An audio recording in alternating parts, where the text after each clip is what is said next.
মেজকামণি, আজকে বিয়ের পরে নাটক জমবে না, বিয়ের আগেই নাটক জমবে।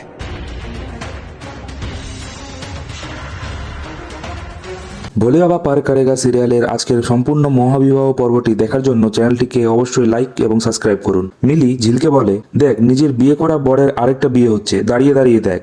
ঝিল বলে, বেশ করেছি, তুই বুঝবি না। ঝিলের মা মিনু বলে, তুই এত সেজেগুজে কেন এসেছিস? সাক্ষ্য কে হয় তোর? ও যা বলবে তোকে তাই করতে হবে? ঝিল বলে, আমি আজই ওকে সবকিছু ফেরত দিয়ে চলে যাব।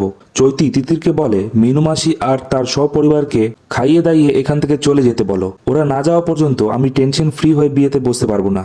তিতির বলে, তোমার তো এত টেনশন করার কোনো দরকার নেই। দাদার তো ঝিলের সাথে ডিভোর্স হয়ে গেছে, এখন লিগালি কোনো সম্পর্ক নাই ওদের, শুধু তোমার সাথে সম্পর্ক।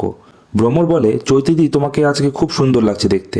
চৈতির বাবা সাক্ষরকে বিয়ের মণ্ডপে নিয়ে যায়। সেই সময় মিনু সেখান থেকে চলে যেতে চাইলে সাক্ষ্য বলে, মিনু মাসি তোমরা কোথায় যাচ্ছ? প্লিজ তোমরা আমার বিয়েতে থাকো। চৈতি বলে, তুই ওনাদেরকে আটকাচ্ছিস কেন? আটকানোর কি দরকার? এখানে তো আরো অনেক গেস্ট আছে। সাক্ষ্য বলে, দরকার আছে জন্যই আটকাচ্ছি। পরবর্তী পর্বটি দেখতে চাইলে চ্যানেলটিকে অবশ্যই লাইক এবং সাবস্ক্রাইব করুন।